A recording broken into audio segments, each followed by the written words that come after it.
നമ്മളിവിടെ പറയാൻ പോകുന്നത് മാലിന്യത്തിൽ നിന്നും മായാജലം അഥവാ ബയോപ്ലാസ്റ്റിക് നിർമ്മിക്കാം എന്ന ടോപ്പിക്കിനെ കുറിച്ചാണ്.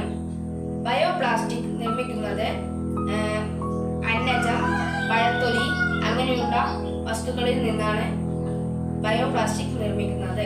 അതുപോലെ തന്നെ ഇത് പരിസ്ഥിതി സൗഹൃദമാണ്, ബയോഡിഗ്രേഡബിൾ ആണ്, അതുപോലെ തന്നെ കമ്പോസ്റ്റബിളുമാണ്. അടുത്തതായി ബയോപ്ലാസ്റ്റിക്കും പ്ലാസ്റ്റിക്കും തമ്മിലുള്ള വ്യത്യാസത്തെ കുറിച്ചാണ് പറയുന്നത്. ബയോപ്ലാസ്റ്റിക് ബയോഡിഗ്രേഡബിൾ ആണ്, അതായത് കുറച്ച് സമയം മാത്രമേ ഇതിന് വിഘടിക്കാൻ എടുക്കുകയുള്ളൂ.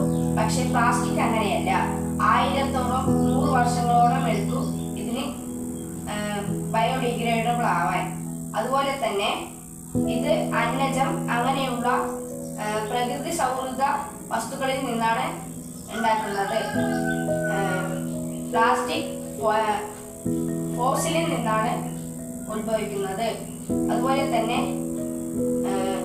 PP, PA എന്നുള്ള പോളിമറിൽ നിന്നാണ് പ്ലാസ്റ്റിക്കുകൾ ഉപയോഗിക്കുന്നത്. PLA, PHA അങ്ങനെയുള്ള പോളിമറിൽ നിന്നാണ് ബയോപ്ലാസ്റ്റിക് ഉത്ഭവിക്കുന്നത്.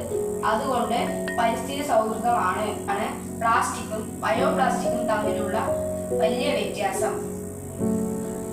അടുത്തതായി ഗുണങ്ങളും ദോഷങ്ങളുമാണ് പറയാൻ പോകുന്നത്. ബയോപ്ലാസ്റ്റിക്കിന്റെ ഗുണങ്ങൾ ആദ്യം പറയാം. പരിസ്ഥിതി സൗഹൃദമാണ്, അതുപോലെ തന്നെ ബയോഡിഗ്രേഡബിൾ ആണ്, അതുപോലെ കച്ചവടം വിപുലീകരിക്കാം, അതായത് മെഡിക്കൽ ആവശ്യത്തിനോ അതുപോലെ തന്നെ ക്ലോത്ത് ആവശ്യത്തിനോ അതുപോലെ തന്നെ അങ്ങനെയുള്ള ആവശ്യങ്ങൾക്ക്